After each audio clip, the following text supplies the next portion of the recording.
So Aaron Rodgers just finished up his first official press conference with the New York Jets. Right before he went into this press conference, the trade became completely official. The Packers posted it that Rodgers has been officially traded to New York.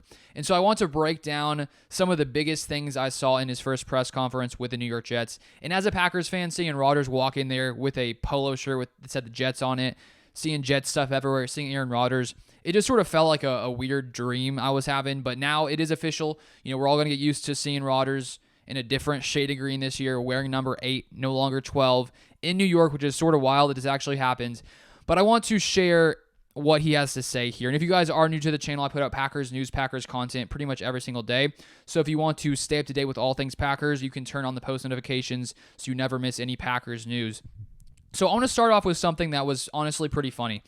As most people know, most Packers fans who have been paying attention over the past couple of months, Brian Gutekunsts came out about a month or so ago and said that he tried to reach out to Aaron Rodgers during the offseason, and Rodgers did not answer any of his calls. Brian Gutekunsts wanted to have some kind of discussions with Rodgers, but it seemed that Rodgers did not want to because he did not respond or did not answer Brian Gutekunsts, Packers GM. He did not answer his calls. So Aaron Rodgers was asked about this by Matt Schneidman of The Athletic, and I want to read what Rodgers had to say about exactly why he did not answer Brian Gutekunsts' calls. So here it is, posted by Ryan Wood on Twitter. It says this: Rodgers on Packers contact attempts. People who know me, I'm fortunate to live in a beautiful house. The only downside is I have very limited cell service. If you want to get a hold of me, I need to see your face. You have to FaceTime me. Rodgers says he didn't get FaceTimes. So apparently the reason Rodgers didn't answer his calls is that he needs to be FaceTimed. I don't know if he means that, he doesn't have cell service at his house at all. Does he not receive calls? I find that hard to believe, but he prefers to be FaceTimed. He also added in the press conference that he looked on his phone through the FaceTime history, and he did not see Brian Gutekunsts in there, and so Brian Gutekunsts did not FaceTime him.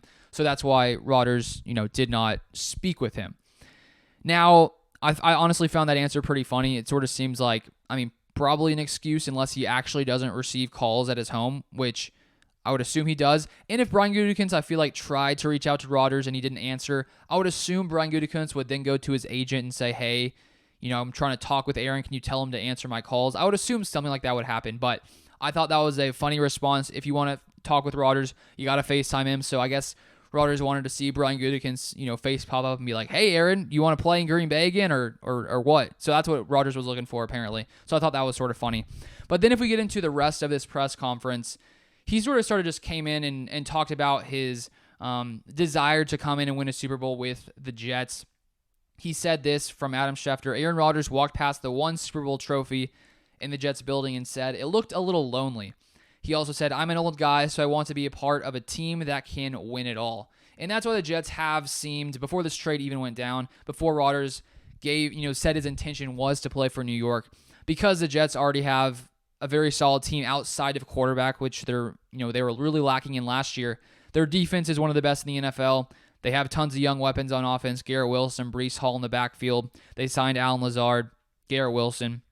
So there's lots of solid pieces there, and the thing they were missing was the quarterback. So Rodgers saw that as well, and he believes that now, with him coming in there, he believes that team has a chance to make a run at a Super Bowl, which honestly I happen to agree. They're a very solid team. And now to have Rodgers, it takes them over the top, which is why they were willing to trade away a second-round pick and most likely a first-round pick if Rodgers plays 65% of the snaps in 2023 for New York. He also discussed how Nathaniel Hackett, former Packers offensive coordinator, who spent last year in Denver with Russell Wilson, things, as most people know, did not go well in Denver, but the Jets decided to bring in Nathaniel Hackett this offseason, and Rodgers mentioned Hackett being there as a big reason why he wanted to go to New York. So when that initially happened, when the Jets initially brought in Hackett about, a month or two ago, that sort of, I think, piqued all of our, we were all looking at that saying, okay, it looks like they're trying to get Rodgers by bringing in a guy like Nathaniel Hackett, and it seemed to work out. That strategy worked out for the Jets.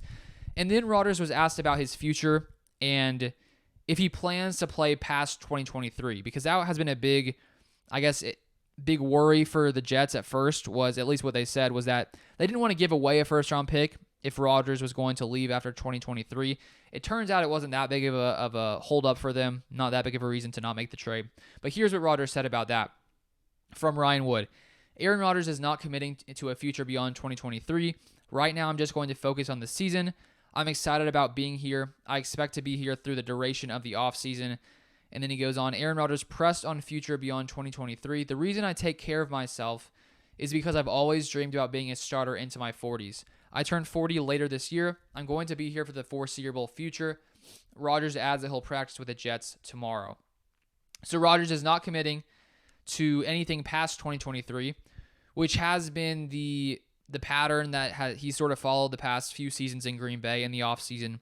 It's been the season ends, he goes back, he doesn't know if he's going to return. He has to decide if he wants to come back and play once again, which it seems like that's going to happen once again for Aaron Rodgers going, past 2023. He may want to play in 2024, but he also may not. We'll see what he decides. So the Jets may have to, make a different move after 2023 if Rodgers does end up leaving. But those are some of the biggest takeaways I had from this Rodgers press conference, and I'll be out with a video later today predicting the Packers' first-round pick. I actually already wrote a newsletter on that. If you want to read that now before I put out my video, you can click the link in the description down below in the comment section. But if you don't want to read that, I will be out with a video in the next couple hours most likely. So thank you so much for watching. I appreciate you guys. Subscribe so you never miss Packers news, and I'll see you guys next time.